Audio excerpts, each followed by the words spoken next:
montrer un explorateur de fichiers 100% gratuit, 100% open source que la communauté ont fait. Donc ça s'appelle File Community. Donc c'est 100% gratuit, c'est vraiment une interface beaucoup plus beau. Donc ça s'approche beaucoup, mais vraiment beaucoup de l'explorateur de fichiers Windows 11. Ça veut dire par exemple si vous avez Windows 10 et vous voulez avoir un explorateur de fichiers Windows 11, cette application est pour vous. Mais aussi pour Windows 11 si vous n'aimez pas certaines fonctionnalités. Il y a aussi plein de choses qui ont été personnalisées dans File, par exemple les propriétés. Au lieu d'avoir un truc bien dégueulasse à la Windows, il y a un truc beaucoup plus beau, bien personnalisé pour nous aider à bien pouvoir paramétrer un fichier. Donc c'est beaucoup plus simple que passer par l'explorateur de fichiers et de se compliquer la vie avec les paramètres. Donc voilà pour l'intro, c'est parti. Donc pour pouvoir télécharger File, c'est très simple. Il suffit tout simplement d'aller à l'adresse file.community. Donc vous allez sur cette adresse-là. Vous arriverez ensuite sur cette page-là. Donc c'est 100% gratuit vraiment. Hein. On clique sur téléchargement. Donc si on clique tout simplement sur téléchargement, on aura un bouton là. Et si on clique sur le premier bouton, ça ouvre le Microsoft Store. Sauf que ça va nous demander de payer.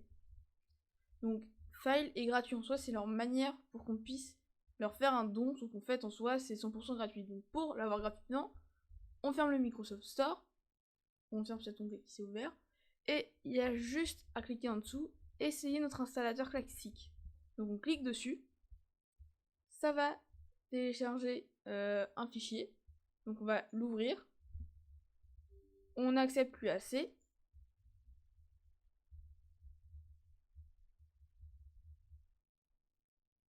Et ensuite, il n'y a plus qu'à cliquer Install ici. Et ça va l'installer gratuitement. Donc ici, je l'ai déjà, donc il n'y a pas besoin vraiment de le réinstaller. Donc je vais faire la croix.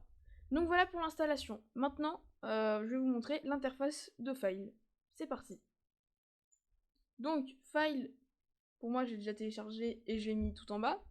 Donc, lorsque vous ouvrez File pour la première fois, c'est possible que vous ayez une erreur juste ici. C'est tout à fait normal si vous avez désactivé l'historique de fichiers. Donc, vous aurez une erreur là, c'est normal. En fait, ça récupère les paramètres de votre explorateur de fichiers. Donc, si vous les avez désactivé l'historique de fichiers, vous aurez ce message d'erreur. Donc, il faut juste réactiver l'historique de fichiers dans les paramètres de l'explorateur de fichiers Windows pour que ça marche. Donc, j'appuie sur la flèche pour que ça parte. Ensuite, là, on a nos deux disques principales. Donc, il y a le Windows et il y a un deuxième disque si vous en avez, voire plus. On a, donc, comme d'hab, le bureau, téléchargement, documents, images, musique, vidéo.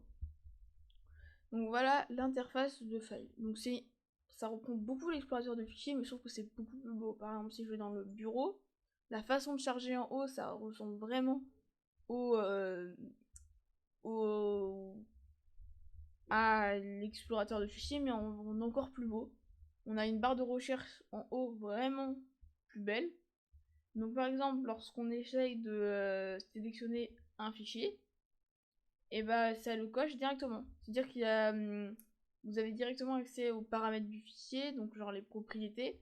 Au lieu de faire clic droit, propriété ou alt plus entrée, et bah on a juste à cliquer sur propriété et il y a directement des propriétés personnalisées.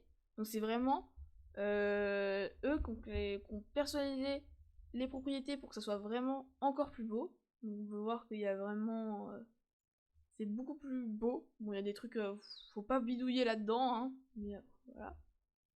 Donc voilà, il y a des trucs beaucoup plus beaux comme ça. Donc voilà vite fait pour l'interface de File. Donc voilà pour cette petite vidéo. A plus dans une prochaine vidéo.